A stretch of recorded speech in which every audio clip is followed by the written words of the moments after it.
My mother, Patricia Williams, had always been clear about my place in the family hierarchy. As the middle child between two accomplished siblings, I had grown accustomed to being viewed as the underachiever, the one who lacked the natural business instincts that seemed to run in our bloodline. My older sister Jennifer was a corporate lawyer at a prestigious firm, my younger brother Michael was a successful investment banker, and Mom herself had built Williams Consulting into what appeared to be a thriving management consultancy.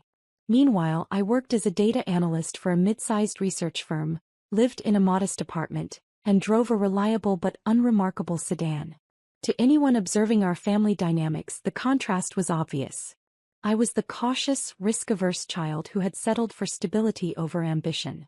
What none of them knew was that 4 years ago, when Mom's consulting firm was struggling to secure the growth capital needed to expand beyond its regional client base, I had quietly arranged for my venture capital fund to provide the $12 million in series of funding that had transformed Williams Consulting from a small boutique firm into a major player in the management consulting space.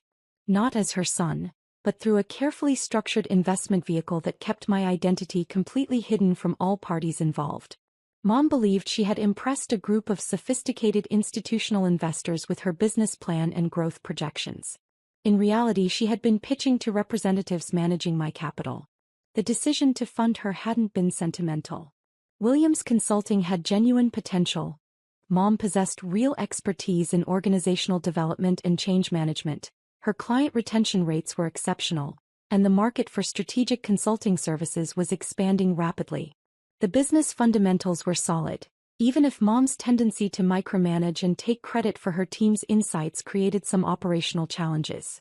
Over the following years, as Williams Consulting continued to grow and required additional funding rounds, I had participated through various investment entities controlled by my venture capital fund.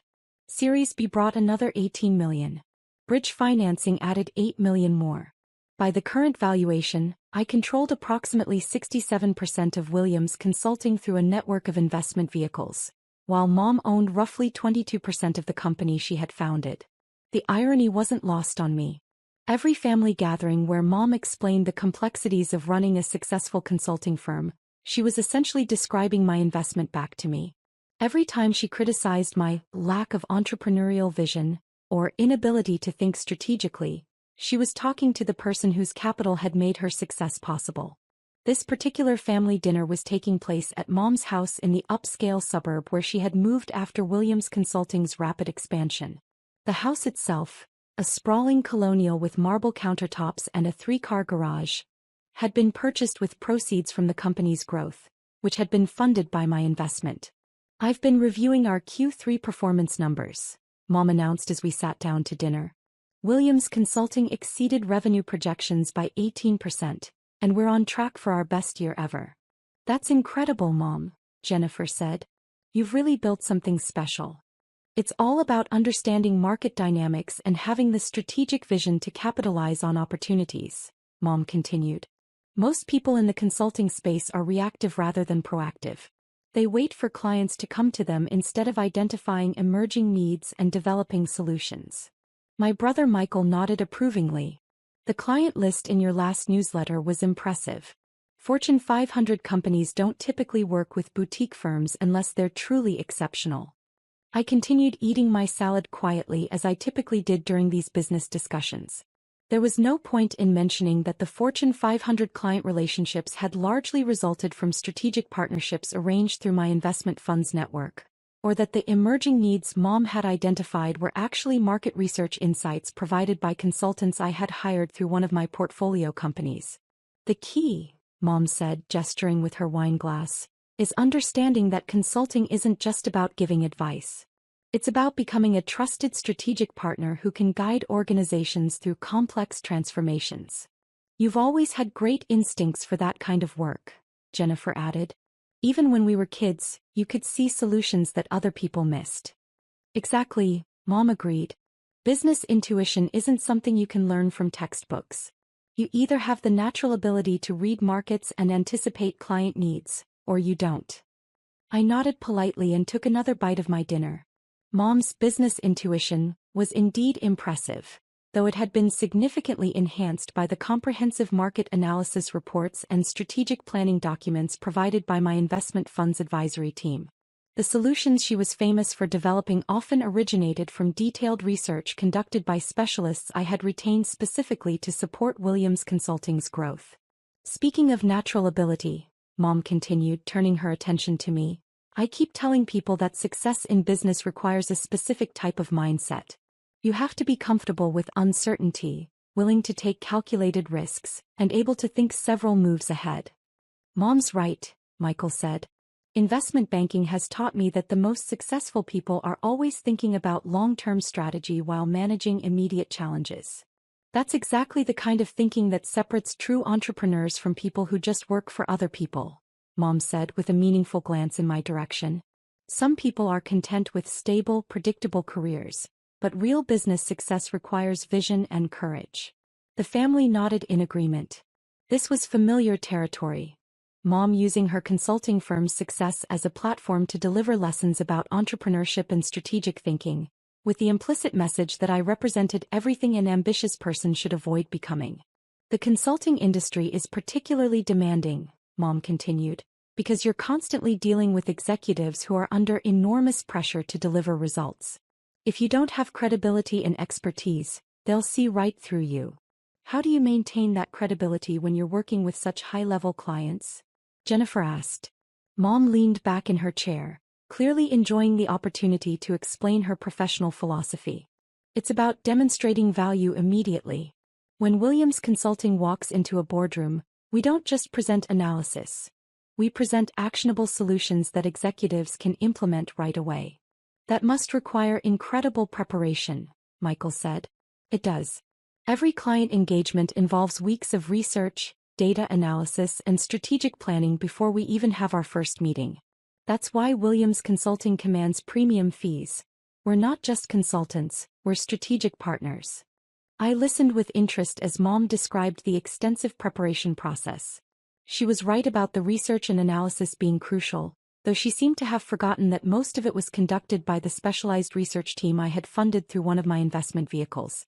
The strategic planning she mentioned was largely based on frameworks developed by business school professors and industry experts who were retained as advisors to my portfolio companies. The best part, Mom said, is that we're just getting started. The management consulting market is evolving rapidly, and Williams Consulting is perfectly positioned to dominate the next phase of growth. What does that mean in practical terms? Jennifer asked. We're developing proprietary methodologies for digital transformation and organizational change management. These aren't just generic consulting approaches, they're specialized frameworks that can't be replicated by our competitors. I almost smiled at that. The proprietary methodologies were indeed valuable, but they had been developed by a team of researchers and consultants working under contract to my investment fund. Mom and her team had contributed important insights and practical experience, but the fundamental intellectual property had been created by specialists I had retained specifically for that purpose. Intellectual property like that must be incredibly valuable, Michael said. It is, Mom agreed. Our projections suggest these methodologies could double our revenue within the next 18 months. As dinner continued, the conversation moved to other topics, but Mom kept returning to her favorite subject, the impressive growth and bright future of Williams Consulting. She discussed upcoming client engagements, potential expansion opportunities, and her plans for establishing Williams Consulting as the premier boutique consulting firm in the region. I remained quiet throughout most of the conversation, occasionally asking questions that demonstrated appropriate interest without revealing any particular expertise. When Mom explained complex strategic concepts, I nodded as if I was learning something new. When she described challenging client situations, I expressed suitable admiration for her ability to navigate such complexity.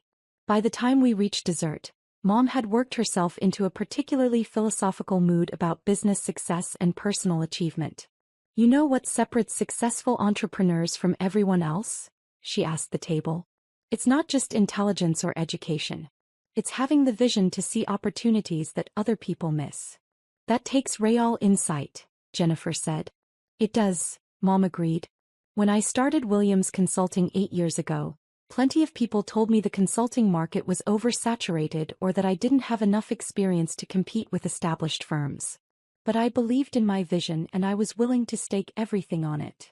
I took a small bite of chocolate cake and nodded appreciatively.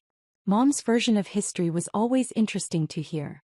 In her telling, the early days of Williams Consulting had been a heroic struggle against skeptical critics and market headwinds. The reality had been more straightforward.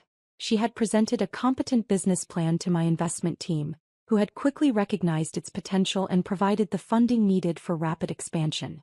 The most rewarding part, Mom continued, is that Williams Consulting's success proves that you can build something meaningful if you're willing to work hard and think strategically.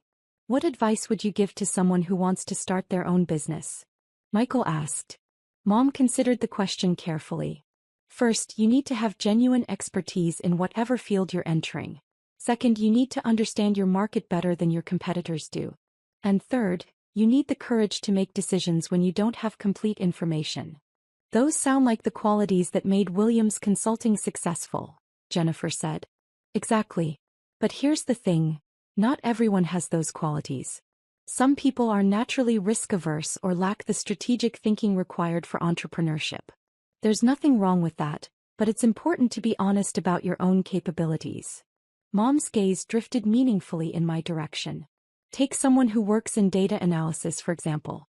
That's valuable work and it requires specific skills, but it's fundamentally different from building and running a business. Different people are suited for different roles. The family nodded in understanding. They had all heard Mom's views on this subject before. That I was well suited for analytical work but lacked the vision and risk tolerance required for true business leadership. The data analysis industry is certainly important, Mom continued, but it's primarily about processing information that other people collect rather than making strategic decisions based on that information.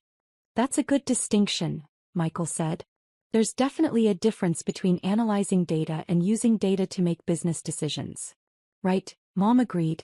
Williams Consulting uses extensive data analysis in our client work, but the real value comes from interpreting that data and developing actionable strategies.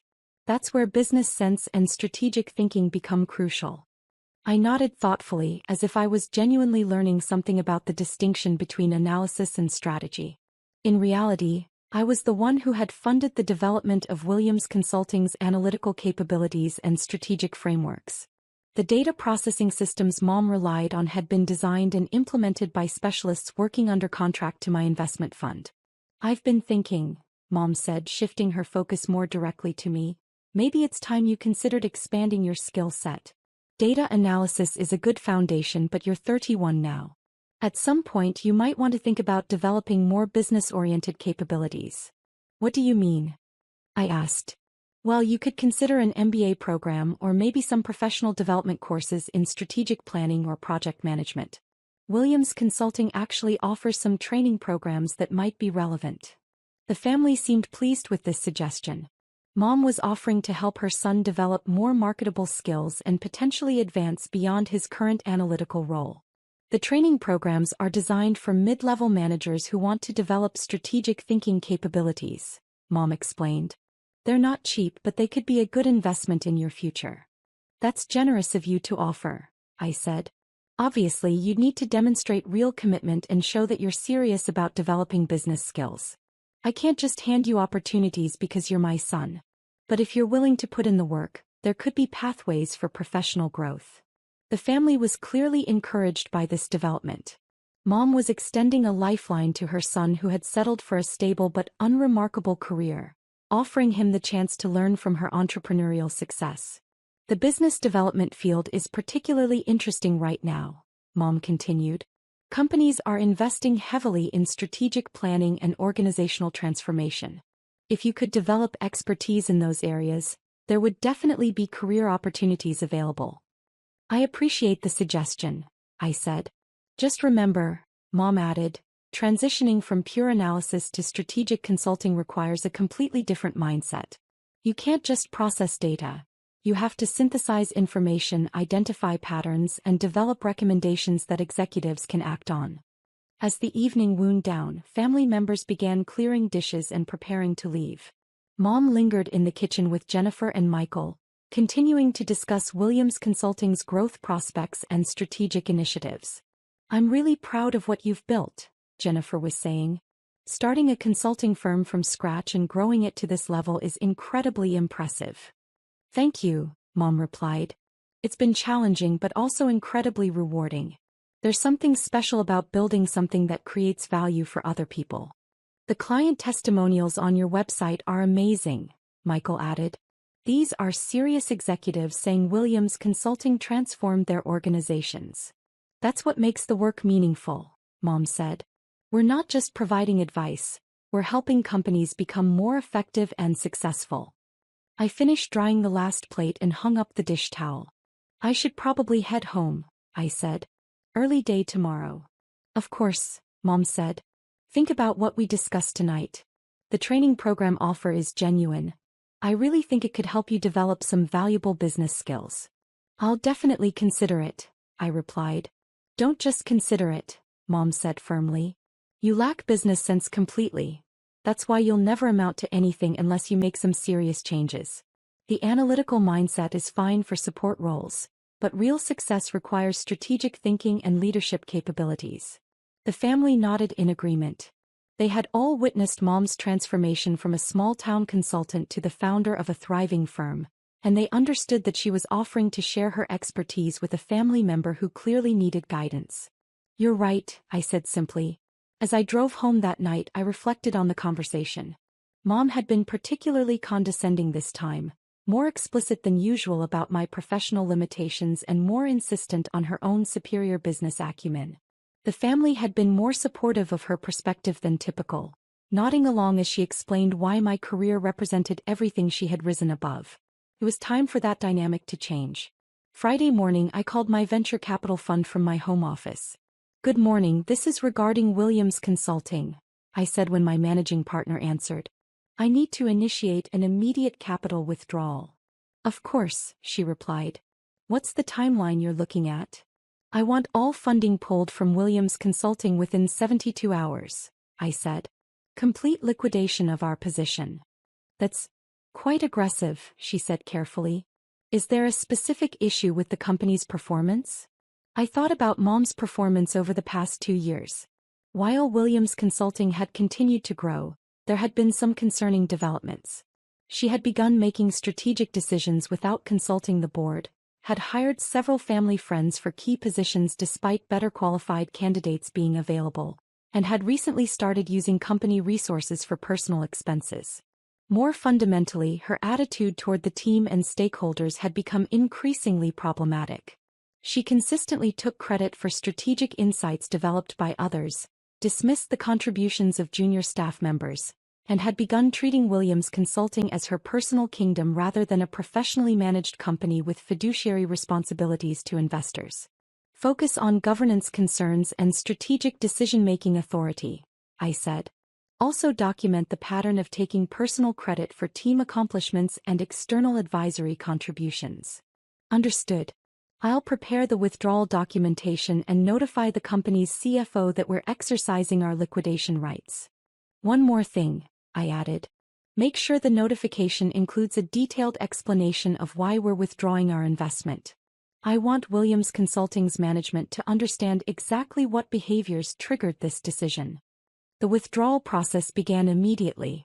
Williams Consulting's CFO received formal notification that their primary investor was liquidating its entire position due to governance concerns and unauthorized decision-making by company leadership.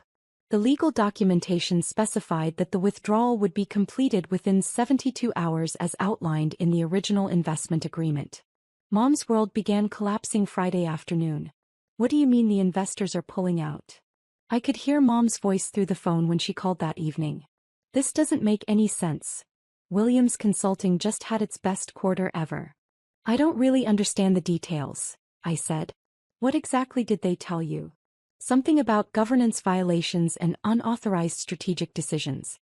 It's completely ridiculous. Every decision I've made has been in the company's best interests." I could hear papers rustling in the background and what sounded like Mom pacing around her office. "Did they give you any specific examples of these governance concerns?" They mentioned taking credit for team contributions and making strategic decisions without board consultation. But that's insane. I'm the CEO and founder. Of course I make strategic decisions. That does sound confusing, I agreed. Have you been able to talk to the investors directly?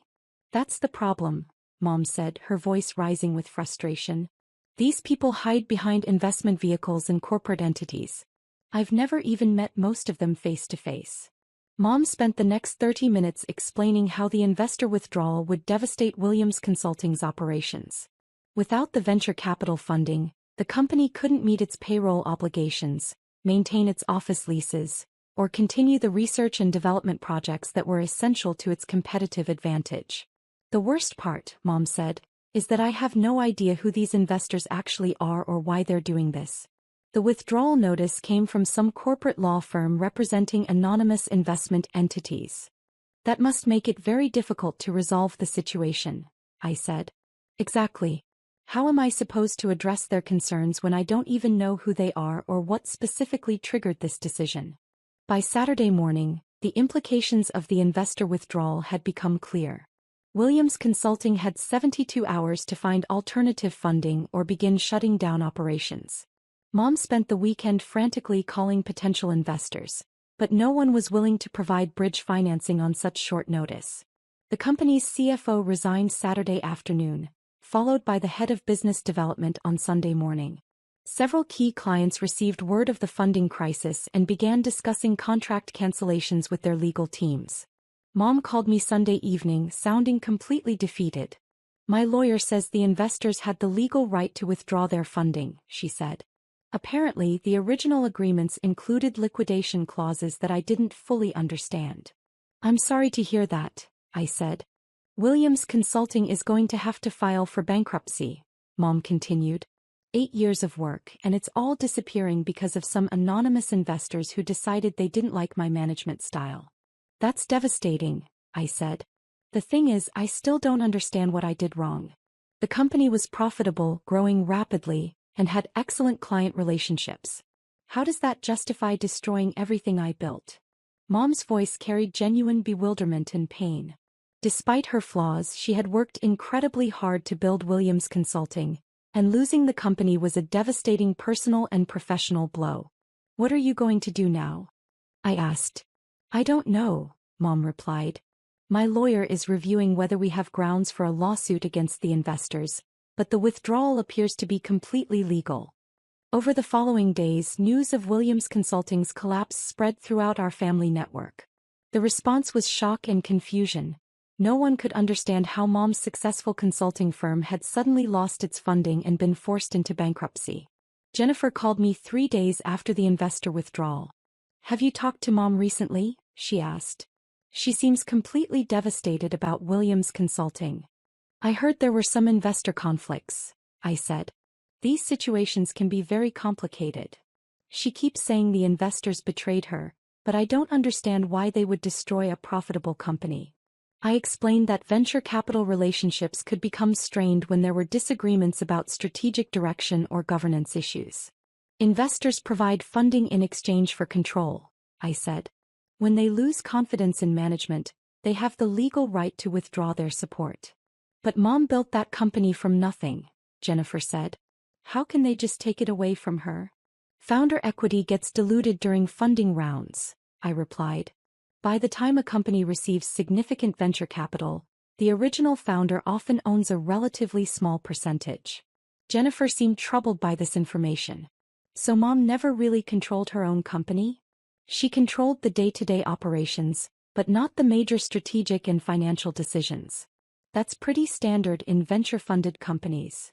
As the weeks passed, Mom struggled to process what had happened to Williams Consulting. The company officially filed for bankruptcy, the office lease was terminated, and the remaining employees were laid off. Mom's house, which had been purchased with proceeds from the company's growth, was at risk of foreclosure since her income had disappeared. More painful than the financial impact was the loss of identity and professional reputation. For 8 years, Mom had been the successful entrepreneur who had built a thriving consulting firm from scratch. Now she was unemployed, fighting with lawyers over severance agreements, and trying to explain to potential employers how her company had collapsed so suddenly. The family rallied around her with support and sympathy, but there was also an undercurrent of confusion and disappointment. Mom had always projected such confidence and expertise about business strategy. The idea that sophisticated investors could simply destroy her company challenged everyone's understanding of how entrepreneurship actually worked.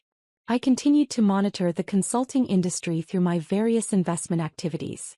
Williams Consulting's client base had been absorbed by larger firms, and the proprietary methodologies Mom had been so proud of were now being implemented by companies with more stable funding structures. 2 months after the bankruptcy filing, Mom called with an update on her situation. "I've been interviewing for senior consulting positions at other firms," she said. "But the Williams Consulting situation keeps coming up, and it's making things very difficult." "How so?" I asked. "Potential employers want to understand why my company failed so suddenly. When I explain about investor conflicts and governance disagreements, they start asking detailed questions I can't really answer. That must be frustrating. The problem is that I still don't know exactly what triggered the investor withdrawal. The legal documentation mentions strategic differences and governance violations, but it doesn't provide specific examples I can address." Mom's voice carried a note of genuine confusion. "I keep thinking there must have been some particular incident or decision that caused this, but I can't figure out what it was. Maybe it was just an accumulation of smaller issues," I suggested. "That's what my lawyer thinks too. But it's hard to explain that to potential employers without sounding like I'm making excuses or avoiding responsibility." As spring turned into summer, Mom's job search continued without success. The consulting industry was small enough that word of Williams Consulting's sudden collapse had spread, and other firms were hesitant to hire a former CEO whose company had been destroyed by investor conflicts. Meanwhile, my venture capital fund had successfully liquidated its position in Williams Consulting and deployed the recovered capital into new investment opportunities.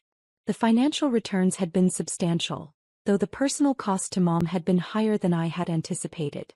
I attended the family 4th of July barbecue at Jennifer's house, where Mom seemed subdued and withdrawn. She still hadn't found a new position and was clearly struggling with the loss of professional identity and financial security.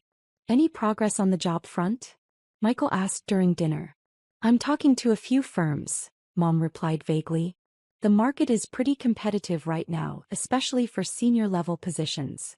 "I'm sure something will work out," Jennifer said encouragingly. "You have too much experience and expertise to stay unemployed for long." Mom nodded but didn't seem convinced. The confident entrepreneur who had dominated family conversations for years had been replaced by someone who seemed uncertain about her future prospects and her own professional capabilities. Later that evening, as family members were cleaning up after the barbecue, Mom approached me privately. "I've been thinking about our conversation at Christmas," she said. "About different types of career success." "Oh," I replied. "You were right that not everyone is cut out for entrepreneurship. Maybe I was too focused on building the biggest possible company when I should have been thinking more carefully about sustainable growth and stakeholder relationships." I nodded thoughtfully. "Those are important considerations. I'm actually considering some independent consulting work or maybe joining an established firm where I wouldn't have to worry about funding and investor relations," Mom continued. "The whole venture capital thing might be more complicated than I understood." "Those could be good options," I agreed. Mom seemed to appreciate the encouragement. I realized I was probably too judgmental about different career paths. There are lots of ways to be successful that don't involve raising venture capital and building massive companies. As autumn arrived, Mom finally found a position as a senior director at an established management consulting firm. The salary was about 40% of what she had been making as CEO of Williams Consulting, and the role involved far less autonomy, but it provided stable income and the opportunity to rebuild her professional reputation. The family was relieved to see her working again, though everyone understood that this represented a significant step back from her previous entrepreneurial success. Mom seemed to be adjusting to her new reality, though she occasionally made bitter comments about investor greed and venture capital politics. At Thanksgiving dinner, our family gathered again at Jennifer's house. Mom attended but seemed reserved compared to previous years. There was no discussion of strategic consulting methodologies or entrepreneurial vision, No confident predictions about market trends or growth opportunities. Instead, the conversation focused on Michael's recent promotion, Jennifer's new partnership track, and my parents' travel plans. When business topics came up, Mom participated politely but didn't attempt to dominate the discussion as she had in the past. I found myself feeling genuinely sympathetic toward her. Despite her condescending attitude and her tendency to dismiss my career, she had worked hard to build Williams Consulting and didn't deserve to lose everything because of governance conflicts that could have been addressed through better communication. As dinner was ending, Mom pulled me aside. "I want to apologize for some of the things I said last Christmas," she said. "I was pretty dismissive of your career and that wasn't fair." "I appreciate that," I replied. "This whole experience has given me a different perspective on business success and professional satisfaction," Mom continued. "I spent so many years focused on building the biggest possible company that I lost sight of other things that matter." "It sounds like you're finding a good balance now," I said. "I'm trying to. The new position is actually quite interesting, and the work-life balance is much better than what I had as a CEO." Mom paused, then added, "I keep wondering what would have happened if I had handled the investor relationships differently. Maybe if I had been more collaborative with the board, or more careful about governance protocols." "It's hard to say," I replied. "Sometimes these situations develop momentum that's difficult to control." "That's true. I just wish I understood exactly what went wrong so I could avoid making similar mistakes in the future." As I drove home that evening, I reflected on the events of the past year. Mom had learned important lessons about humility and stakeholder management, though the process had been more painful than necessary. My venture capital fund had successfully liquidated a problematic investment and deployed the capital more effectively. And our family had developed a more realistic understanding of entrepreneurship and the relationship between founders and investors. The irony, of course, was that Mom still had no idea that her son, the one she had dismissed as lacking business sense, had been the primary source of both her initial success and her eventual downfall. But that was a conversation for another day. Perhaps never. Some secrets were more valuable when they remained hidden, allowing everyone involved to draw their own conclusions about business acumen, strategic thinking, and the complex relationship between vision and capital in the modern economy. The important thing was that lessons had been learned, humility had been gained, and the venture capital ecosystem continued to function as designed, rewarding competent management and penalizing governance failures. Everything else was just family dynamics,